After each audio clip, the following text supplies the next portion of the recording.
Everyone thinks they're a mind with a soul, but you are really a soul with a mind. Most people don't know their purpose, and they don't know who they really are. I lead leaders to achieve unlimited energy and potential, capacity, orientation, identity, and architecture without chasing Trinity traps and biohacks. What's up, buddy? Hey, I love your energy together. You guys are so beautiful, and the way you balance each other. It's wonderful to see you in your purpose, serving and shining together. That's such a gift and such a beautiful thing. You're great models for partnership. You're great models for partnership. Thank you. Thanks, man. And so are you, because you guys have been together for quite a few years, right? How many years? I've been married 15 years. I'm in the best marriage of my life. Our relationship is the best. The sex is the best it's ever been. There's so many great things about my partnership and my marriage, and it's been quite a journey. You know, like we fell in love in 2005 in Dallas, Texas. And I was named Dean at the time. So my birth name was Dean Damien Alexander Burris. Now I'm Arttemis Keszainn. My wife was Jennifer Parigi, and now she's Crystal Keszainn. And how long have you been this we were together for about a year, as Jennifer and Dean. And changing your name is a rite of passage. It's a death of one identity and the rebirth of another. And it can be very hard for some people to go through an identity transformation, and it can be very easy for others, depending on their alignment with their purpose. And that's the first takeaway, is that most people don't know their purpose, and they don't know who they really are. So they come into a family field, mom and dad, they get a name, they get a genetic pattern, they get, karmic patterns, and they get an ego, and their name that they're given is tied to their subconscious mind, their ego, and their orientation, and how they see their world, and how they orient to the world. And so when you're spoken your name, it's a vibration. Each letter is a harmonic, and the harmonic creates a song, and that song imprints the mental body. Now, this is Kabbalarian philosophy based on the society I use to change my name, which is based on Pythagorean numerology. And when we were falling in love, we were growing spiritually. We were connecting to our purpose. We were literally surrendering everything to God. Although we didn't like using the word God back then because we thought it was Christian or dogmatic. Now I say God all the time. I have no fear of using the word God. But back in those days, we were trying to be politically correct, And one of our friends was an astrologer. Her name was Carolyn Brent, and she put out a newsletter. And this was 2006, right when Google and Facebook were really starting to launch in 2006. And she changed her name from Carolyn Brent to Kaylin Castell, and she went from Carolyn to Kaylin. But the name was balanced; it was numerologically balanced. And she shared why she changed her name. And we looked at that email, and we're going, a light bulb went off. It's just like we just knew. There was no question. It was time to change our names.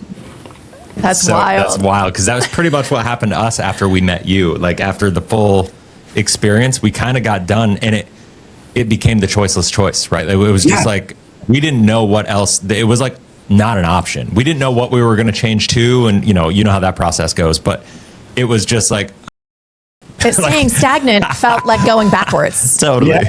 Yeah, so that choiceless choice was the soul choosing to awaken to your truest creative potential.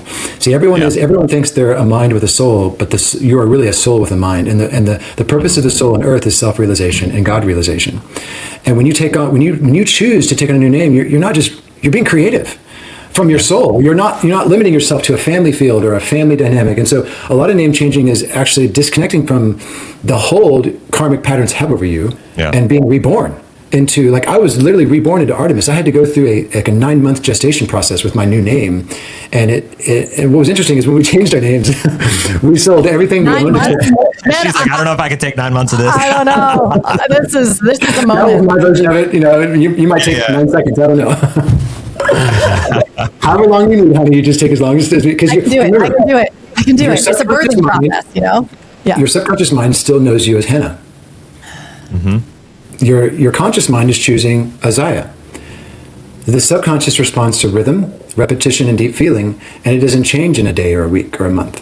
It takes time. Yeah. Because your subconscious mind is your first lover. And you want to build a very healthy relationship with your subconscious. That's how you get the life you love. And that's how you get the love of your life. That's so good relationship with your subconscious. So when you change your name, it takes time for the imprint to land in your subconscious, but it's already happening. It's a wave. And my wife and I, when we took on the new name, my dad didn't understand it all, but he was in a very dark place in his life. My brother got really worried about me. He thought I was just some crazy hippie. Are you joining a cult? Like, what's going on here? And then my mom, I remember the very day I walked to my mom's loft in downtown Dallas, and she lived right downtown in Deep Ellum. And I said, Mom, I'm changing my name to Arttemis. And she goes, wow.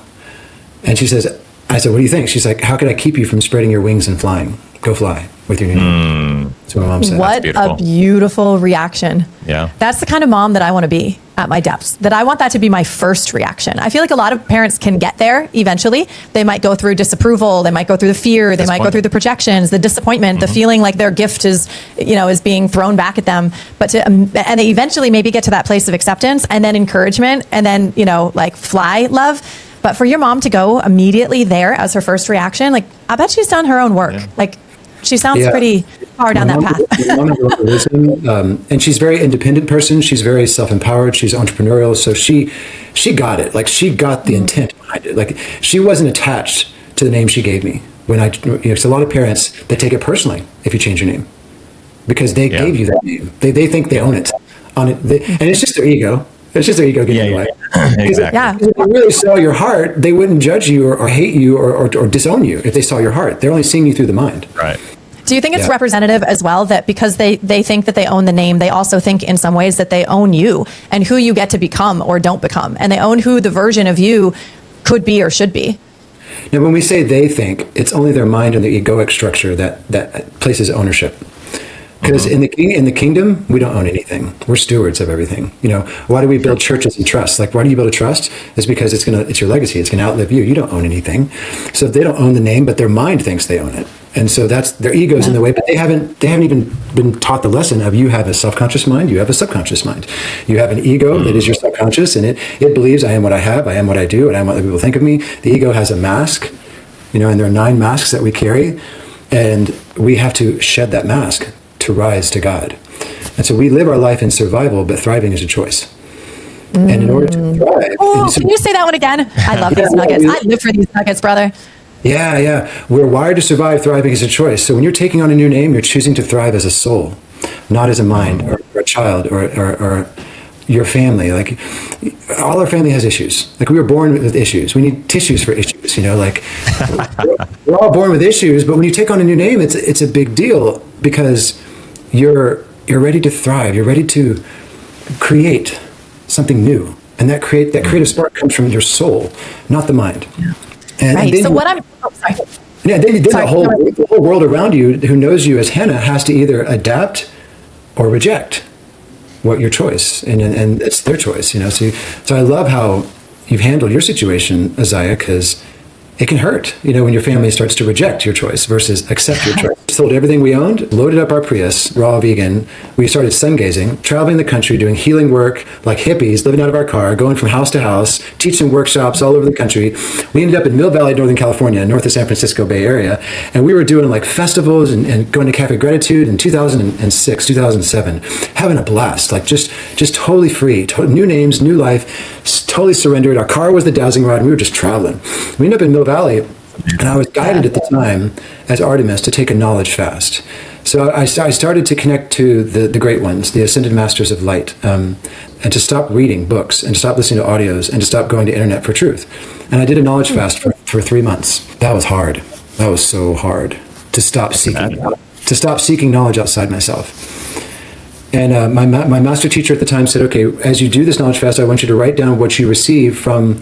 We took on a new name, but we also took on a new life. And then we ended up at the Tree of Life, and all of a sudden I was the spa director, and she was the front desk supervisor. And we were basically an integral part of a spiritual retreat center where we did 4 spiritual traditions. We did Native American sweat lodges, we did Hindu, Agnihotra, and Shaktipat. We did Essene, and then the Kabbalistic Shabbat every Friday. There are 4 spiritual practices we practiced in one healing center every week on a 100% raw vegan diet, serving 92 countries. So for 2 years, I was Arttemis. I stepped into Arttemis as Dang, brother.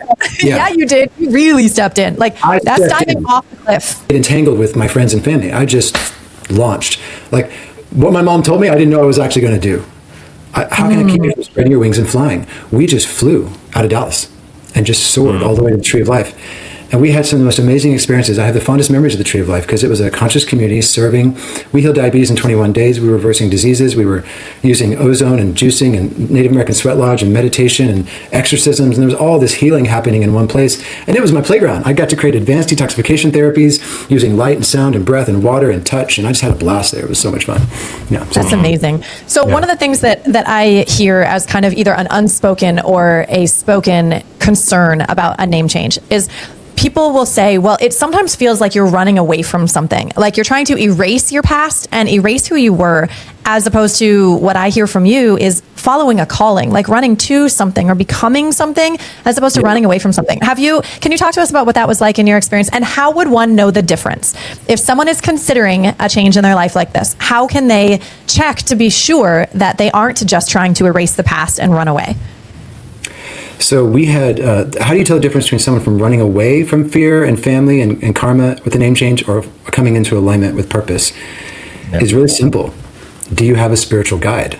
Because if you're doing it all alone, you're running. But if you follow a guide, a system that has structure and connected to understanding what the name is, because you think you choose your name, but there's energies that are helping you choose it, you know? Sure. So if you follow a guide and the guide has wisdom around name changing, you're not running from anything. You're rising. You're elevating your consciousness because the guide is showing you the way. But you have to go through the abyss. So a name change is like a hero's journey. You know, the call to adventure, you start searching for new names, you encounter obstacles. This was your journey. A lot of obstacles along the way, a lot of challenges, you know, a lot of fear and doubt. You know, Frodo's taking the ring to Mordor and then he enters the abyss and he comes out the side and it's a paradigm shift. It's, you know, you go through the abyss. So in every hero's journey, there's always a Merlin or a Gandalf. I was your Merlin and Gandalf. I was the initiator of your name change, you know. And here we are coming full circle so you can have a greater understanding of why you did it. Because as I'm sharing this with you, you're also getting more depth and understanding of what you're doing. Mm-hmm. It's bigger than you realize. And for me, it was so bigger than I realized, taking on my new name. What's sort of the after been like? I mean, I wanted to talk about the messy middle, which you kind of did. Like you go through the abyss, you go through the questioning phase where people will question you and you'll question yourself even at times maybe. For us, really, we haven't questioned ourselves once we made the decision. We considered it for 10 months and we played with it. We analyzed the options, the pros and the cons. We tried it on in communities that were safe, that we trusted. And we felt every time, does this feel aligned? Does it feel performative? Does it feel like the real me? Does it feel, for me, honestly, it felt too big for me. It felt like awesome. Like I defined what Isaiah is and was and what the vibration and the meaning and everything else. And then once I got there, I was like, no, that's too big. Like I still yell at my kids and I still like do things that I don't even like or want. I can't be her. And so that's what took me so long to actually be willing to step into it. And so it wasn't as much about, well, I guess for me, it was that internal pull. And for Revan, he just knew, like once we nailed it and we felt it and created it, it was just like, yes, this is who we are. Mm-hmm. And so, you know, we toggled back and forth, but once we decided and I finally had to claim a date and I was like, January 1st, I am now Isaiah and I'm stepping in whether I'm scared to death or not, whether I am afraid that I'm not going to make the metric, I'm not going to hit the mark all the time. It doesn't matter. Like we feel the fear and we do it anyway. And we do this as a way of life. And so this is what feels true. This is what feels aligned. And once we made that declaration, there has been no wavering. Like, this is who we are, either like it and support it or don't. And thank you for the clarity that you don't want to see who we are now, that you want to hold on to a version of us that we were 20 years ago or 10 years ago or a year ago. And that's okay. But that just means that you don't get access to our inner circle anymore. So that was the messy middle, you know, kind of for us, I guess, but that was all like before we really changed it. And now we're standing in the wreckage of that. But we'll talk about that after. But I want to know from your perspective, like, you know, what then became the North Star? What was it like after you made that decision, when you kind of started to land? Like you guys had this cool year and a half. What about when you wanted to reintegrate with your family and your friends? And like, what was that landing like for you? So there's a great book called Illusions by Richard Bach. And he wrote 2 books, Illusions and Jonathan Livingston Seagull. And he says the bond of a family is not one of blood, but one of respect and joy in each other's life. And rarely do family members grow up under the same roof. Meaning we have our karmic family, we have our soul family, you know, and our biological family are our greatest teachers, and we learn some of our greatest lessons from in the evolution of soul. Our soul family loves us just the way we are, and will always share unconditional love, no matter who we are and what we do. No matter how bad we fall, how much darkness we enter into, our soul family will always be there for us. So, you have to understand that there are different levels in life. There are different levels of consciousness. There's different levels of playing a game called Earth School. And a name change is a big level. It's a big level up, and if your karmic family is not going to accept it unless they're evolved. But your soul family shows up in your life. When you take on that new name, you start attracting different people. So I guess that's why we landed at the Tree of Life a year later. It's like that was our soul family. That was our who and where we were supposed to be in our exalted state. And when I first heard my name in Dallas, we taught a workshop in Dallas. I remember the day when my close dear brother, Travis, one of my dearest friends, said Artemis to me for the first time. I was lifted up. I felt confidence. I was a shy, traumatized little boy in that time. I'm a much more powerful and effective man than I was then. Then I was very shy. I didn't have a lot of confidence. And when I spoke in my name, it was a mirror of my higher potential, my high self, and so, and I noticed that, I noticed when he told me my name, I was like, yeah, that's me. Okay, now how do I match that frequency? How do you actually be Isaiah inside Hannah? Totally. Yeah. It's like a call up. And we feel that way every single time I hear it. I'm like, oh, okay. And my self shifts to meet that new vibration. And it actually is like an activation of, and a leveling up. And you feel that. Slow retraining too. I from moment one for me that it was called, I could literally feel a difference in my cells, like an energetic frequency, like a pulsing almost through my body in the way that I'd be like, whoa, like when people call me, even to this day, when people call me Chris, because it still happens a lot, obviously the change is new. It's just, there's this like flat feeling. It's just almost like a numbness, if you will. Like it just isn't even there. And then when somebody calls me Revan, whether it's on a Zoom meeting or, at an event, and it's funny because I go to these financial events where 3/4 of the room, maybe 90% of the room knows me as Chris. And so I'm still kind of navigating that change because all the legality around changing names and stuff with the financial regulations and stuff. And then a small percentage of the room knows me as Revan and knows that I've done the change. And so I'm navigating the in and out of it and just witnessing how I feel differently at a cellular level when I'm being called one versus the other. And it is just, it's tangible. It's tangible. Visceral. Yeah. Visceral. Yeah. Feel it in your body. Yeah. And, and every man goes through 5 stages in life. We start as peasant and then knight, prince, king, and elder. And Revan is the name for you to build your kingdom. Revan. Like Revan is the name that you're choosing as a soul to define your identity as a king, not as a prince. So when I call you Revan, I see you as a leader, as a king. When I call you Chris, that was just who you were. You're not Chris anymore. That was the warrior. That was the prince. You're not ready to rise. Revan is a powerful name.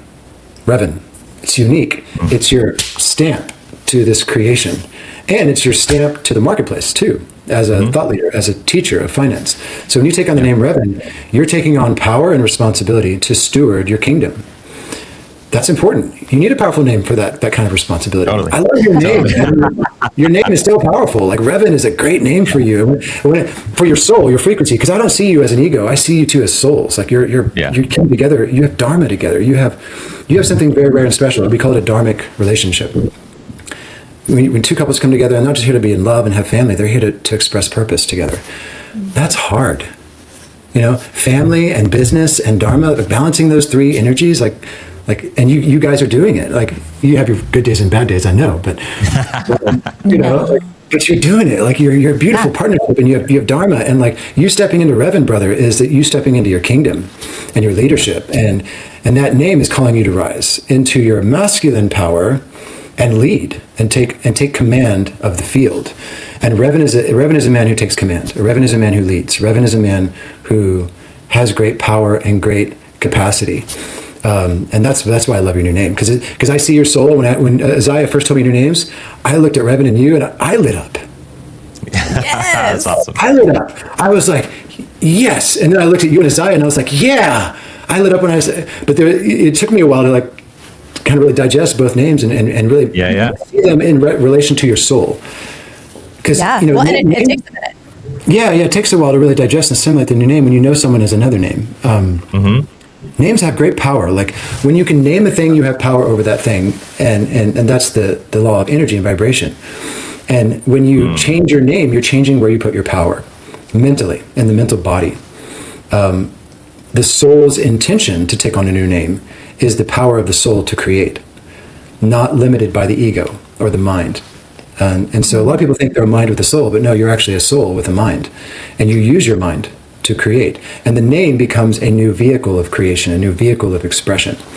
And when I teach these things, I'm teaching first principles. It's really important for those listening that you study from teachers who teach from first principles, not tactics and strategies. Because tactics and strategies will never get you. You want to study principles, and you do this in finance. I do this when it comes to consciousness or health, or leadership. Like, I teach first principles, because when you understand that your name is a container for your mental body, and the name change is, when done with a spiritual focus, is the soul creating, you get to create a whole new life for yourself, a whole new identity. It's not like starting over. It's like being reborn. Like, it's such a cool thing, and it's hard at first, especially when with the family and past. But and name changing is not for everybody. Not everybody listening to this who's feeling the vibe that we have. Don't think that you need to change your name. That's right. For sure. It's not for everybody. Yeah, it's for unique souls at unique times in their life that are ready to be reborn, are ready, or they realize that I'm not Chris anymore, I'm not Hannah anymore, that I am already in the rebirth process, and I'm taking on this new name as a mirror of my soul erupting into creative expression, into life, into identity. And it's for people who are ready to do this, you just know it, you just choose it. Like in India and China, name changes are a lot more common in those cultures. In America, because we're so fundamentalist in our philosophies, it's very less common in America. But in India and China, it's quite common for those who are on a spiritual path, around 40 to 50, to take on a new name. Very common over there. For those who are on a spiritual path, which is why if you are watching this right now and choosing to change your name, make it deeply spiritual. Get a system or a guide to follow, so that you can connect your soul to it and not just run from your past and your ego, Because a lot of people are running. Yeah, we see that a lot too. It's like people change their name just kind of whimsically, or they did one ceremony or did one, like and you can see it. A lot of times there's a lot of trauma, there's a lot of just history, and they're trying to almost capture something new because they think that it's almost like geographic a geographic cure. Geographic cure. It's where people just move to think that the new environment is going to change it. They think just the new name is going to change everything. I'll tell you that for us, the new name change has brought it in its own challenges, right? Like and that's okay, because we're in alignment, and we're not wavering in anything, because we're so aligned and believing in what we're doing and why we're doing it and what our purpose is and what our calling is. And it, once again, it comes back to, it was the choiceless choice. And that doesn't change the fact that we're human and we're having this human experience, and there is emotions around it. Like, my mom had a very similar response, not as enlightened of a response, so to speak, as your mom, where it spread your wings. But my mom, when I was scared to death to tell my mom, and I told her, and she literally was like, "That's so much more you." And I'm like, "What do you mean that's so much more me? Like, what are you talking about?" I'm like, "You name me, you're not upset at all?" Like, I was kind of bracing, you know what I mean? Because out of everybody, I thought my mom would take it the worst. I don't know why. Like, because your family has this like Scottish intense lineage, and everybody plays the bagpipes, and everybody they hang the family crest up above the fireplace, and like you're supposed to identify with that as a source of pride, which you never really fully embraced anyway. And we were expecting that to be kind of used against you. And so when I told her, and she was just like, "That is so much more you," and okay, I get it. Like, and I was like, immediately, we were at a lunch, and we like sent the kids off to play on the playground so we could drop this bomb on my mom, and she was just like so accepting. And from there, I was, and she was like, "I was 19 when I named you. What do I know?" Like, I was like, it was a popular name. It was a cool name. Like, I'm not attached to it. Like, you are like who you are. That they like Revan is so much more who you have become. So yeah, live into it. And on the other side of the pendulum, we have other family members who have not been so welcoming.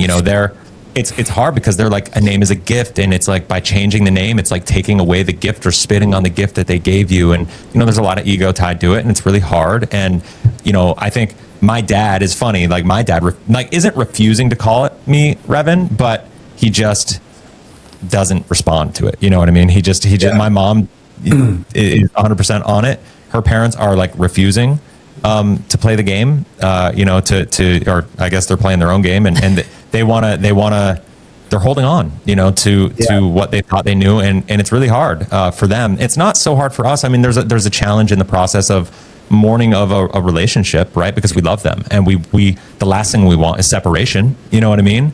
But Right. we're also not going to shrink to keep people comfortable. Yeah, yeah. You just choose to shine anyway. Like sometimes you're going to burn some people, and that's okay. My wife's family still calls her Jennifer for the most part, Okay. and she's Really? yeah. My family calls me Artemis, and they took on the full name change within about a year. But my wife's Okay. family still calls her Jennifer, and we don't skip a beat. Like the love is still there. Yeah. So, and they didn't understand, but we didn't force them in any way to take on the new name. We started a new life. Like you're going to notice like a divergence when you take on the new name. Mm-hmm. There's going to be like a new timeline, karma, energy, expression of your soul, and then Already seeing that. things just start to move around it, and you start to coalesce. And the coolest thing about both of you taking on your new name, listen to me very carefully. You're giving yourself permission to shine. Too many of us are playing way too small on this planet. And you got to be a follower before you're a leader. Don't be arrogant. Follow before you lead. But when it's time to lead, step up and lead. And you're ready. Like you're ready to be reverent. You were so ready for this. You were ready for this before you met me. I just gave you permission, and now you're giving yourself permission to shine, to be a sun presence. You are a soul here to create your life is a masterpiece, and you are here to create a masterpiece called life. And you can't do it behind a mask as an ego.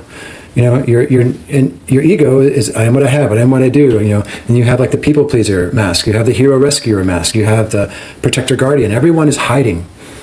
And when you take that mask off and you choose to shine, sometimes you take on a new name, sometimes you don't, but you develop a clear signal. And that's what you both are getting is like a clear signal where your soul is coming through this new name. And you're like, this is who I am. When you make that mark and you say, this is who I am as a soul, of course you're going to interrupt the field a little bit. You're going to piss some people off. You're going to create some waves, Like, Yeah. people don't know how to deal with that kind of freedom of choice. Like, what do you mean you can do that? You can do it? Yeah, you actually can do that. Totally. Well, and the thing that I'm telling myself is that, we're 3 months into this, where the world knows it, where it's a public declaration and we're making it known. And so it's new to family. They're not like as in tune with the fact that this has been a longer process for us to get to this place. And it wasn't a decision that we came to lightly. And it's also that we understand that it could be harder for some people. And so as hard as it is, and as fractured as relationships feel right now, to me, like life is long, right? Like we got a long time. You just said it took people a year. Okay. So if it takes a year, it takes a year, and that's okay. And it's really interesting to live through this kind of thing. Like this is not, it's not something you can get prepared for. You just kind of, there's a lot of emotions involved. You're going to feel fear, you're going to feel fear, frustration, uncertainty, a little bit of hopelessness. Did I make the right choice? That's just your ego. Like, do I take this on or not? Because there's a little bit of like a push-pull, and that push-pull you're feeling emotionally is the dance between the soul and the mask, the soul and the ego. So the ego knows you as Chris, and it took on Chris to stay safe. It took on the hero or the protector to go and save the day, to take charge of your life, And now that you're taking on Revan, your ego has to come into agreement with that, and your subconscious mind. So you have your self-conscious and your subconscious going, okay, is this safe? And there's that sense of insecurity, and that's our human part. That's our our subconscious needing reassurance. It's going to be okay as a Revan. Totally. And that process, it takes however long it takes. For me, it was easy because my purpose was my North Star for the name change. So it took me about 3 months. It took my ego and subconscious mind about 3 months. Yeah. It might take a little longer. And it is important when you take on the new name to not take anything personally and just let people believe and feel what they want to feel, and say, I love you. There's three types of compassion in life. We can have compassion with the need to fix others, and that's the hero and the rescuer, the people pleaser. Then there's compassion without the need to fix someone's pain. We call this detached compassion. So when you see the suffering of someone you love based on your name change, you have to have detached compassion. Appreciate what they're going through and honor it and know who you are, And it's not about setting boundaries. Like, I don't believe in setting boundaries. You radiate life. You give life and you speak life. When you're giving life and speaking life, there never needs to be a boundary set because you're real. You're who you are. You don't have to set boundaries if you're not believing in yourself or you don't know who you are. You just radiate life. You give life. as Revan now. And the third level of compassion is to see perfection. You don't need to fix anything, and there never is a problem, because everyone is soul, and they're all on their journey, and you see them for their true self. You see perfection. So as you walk this journey with a new name and you experience different reactions, just practice detached compassion. Like, be detached from any outcome. Be detached and have compassion, but detached compassion. My teacher, Dr. Robert Morris, taught me this. It's a very important principle. We should all be practicing detached compassion right now on the planet to mature the spiritual evolution of humanity, to grow our species. It's the most important spiritual quality, is detached compassion. I was going to say, that's like, we've been put into the frying pan, to experience it and to have the opportunity to practice it. But I mean, that's something that I feel like the world would be better served if everybody did that.